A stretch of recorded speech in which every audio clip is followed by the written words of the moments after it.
আসসালামু আলাইকুম রহমতুল্লাহ। অনেকদিন যাবৎ ভাবতেছি আমাদের গাছের আম এবং জামগুলো পেরে ফেলবো। যেহেতু এটা আম এবং জামের সিজন, আমাদের গাছের আমগুলোর সাথে সাথে জামগুলো অনেক বড় হয়ে যায়। অন্যদিকে জামগুলো অনেক পেকে গিয়েছে, অনেক পেকে যাওয়ায় জামগুলো পানিতে পড়ে যাচ্ছিল। জাম গাছের নিচেই ছিল গর্ত একটা পুকুর। এই দিকে আমাদের আম গাছের আমগুলো না পড়ার কারণে গাছেই অনেকটা পেকে গিয়েছিল। আমগুলো অনেক পেকে যাওয়ায় আমগুলো গাছ থেকে এমনি এমনি পড়ে যাচ্ছিল। অন্যদিকে অধিকাংশ আম বাদরে নষ্ট করে ফেলছে। তাই আজকে আমরা সিদ্ধান্ত নিয়েছিলাম যত পাকা আম আছে সবগুলো আম আমরা আজকে পেরে ফেলবো। আরো আমাদের অনেক আম গাছ রয়েছে, আমরা কোনো আম গাছের আমি বিক্রি করি না, আমাদের পরিবার সহ আশেপাশের মানুষগুলো নিয়ে আমগুলো খেয়ে ফেলি। তাই আমরা বিসমিল্লাহ বলে আমরা আম গাছে উঠে পড়ি এবং আমগুলো পাড়া শুরু করে দেই। আমাদের গাছের এই আমগুলো যেমন বড় তেমনি রসালো, খেতে অনেক স্বাদ। তাই আমরা বললাম তাই আমগুলো নষ্ট না করে আমগুলো পেরে ফেলি। প্রথমে আমরা আম পাড়ার জন্য চালে উঠলেও আমগুলো পাড়তে অনেক কষ্ট হচ্ছিল। তাই আমরা আম গাছে ওঠা শুরু করে দেই। গাছে উঠেই দেখি অনেকগুলো আম বাদরে নষ্ট করে ফেলছে। তো কিচ্ছু করার নেই, বাদরের রিজিকের আমগুলো বাদরে খেয়েছে। আমাদের রিজিকে যে আমগুলো আছে সেই আমগুলো আমরা খাবো ইনশাআল্লাহ। যেহেতু আজকে আমরা আমগুলোর সাথে জামগুলো পারবো, তাই আমরা আমগুলো দ্রুত পারতে থাকি, কারণ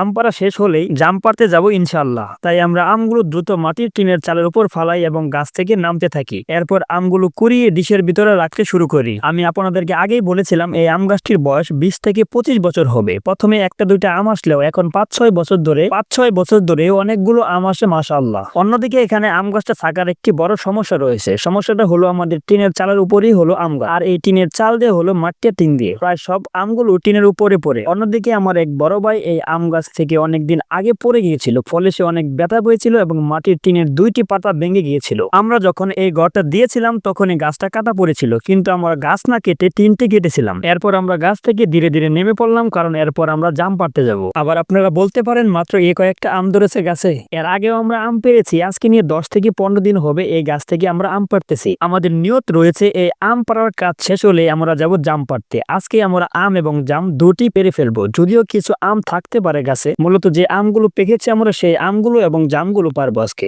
এরপর আমরা আম পাড়া শেষ করে চলে যাই জাম পাড়তে। তাই আমরা দেরি না করে দ্রুত গাছে উঠে পড়ি। যেহেতু এটা জাম গাছ, জাম গাছের ডালগুলো যেমন শক্ত তেমনই কিন্তু নরম, তাই আমরা সাবধানে গাছে উঠি। যেহেতু আমার বড় ভাই একটু বাড়ি, তাই গাছের যে কোন ডালে যেতে পারতেছিল না। তাই আমার ভাতিজা ফাহিমকে বললাম গাছে ওঠার জন্য। আমার ভাতিজা ফাহিম আগে থেকেই অনেক গাছ বাইতে পারে, তাছাড়া সে অনেক পাতলা। তাকে গাছে ওঠার কথা বলার সাথে সাথেই সে একদম যে চিকন ডাল ছিল সেই ডালে উঠে পড়ে। এই দিক দিয়ে গাছের নিচ থেকে আমার বড় ভাই ফাহিমের গাছে ওঠার দৃশ্য দেখছিল। যেহেতু আমাদের গাছের নিচেই একটি পুকুর, তাই জাকি দিলেই পানিতে জামগুলো পড়ে যাবে। মূলত এর জন্যই আমরা একটা জাল নিয়ে আসি নিচে দেওয়ার জন্য। এরপর আমরা জালটা নিচে ধরে ফেলি এবং আমার ভাতিজা ফাহিম ডালগুলো জাকি দিতে থাকে। জাকি দেওয়ার সাথে সাথেই অনেকগুলো জাম জালের মাঝখানে পড়ে এবং সেই জামগুলো আমরা নেওয়ার জন্য একটা ডিশ নিয়ে আসি এবং সেই ডিশের ভিতরে জামগুলো তুলতে থাকি। আলহামদুলিল্লাহ প্রথম ঝুঁকিতেই আমরা পুরো এক ডিশের মতো জাম পেয়েছি। যেহেতু আমাদের এরপরে আরো জাম পারতে হবে, তাই জামগুলো দ্রুত ডিশে তুলতে থাকি। ভাবতেছি আজকে জামগুলো সেনা করবো, এরপর খাবো। তো আজ এই পর্যন্তই। সকলে ভালো থাকবেন, সুস্থ থাকবেন, আমাদের জন্য দোয়া করবেন। আসসালামু আলাইকুম ওয়া রাহমাতুল্লাহ।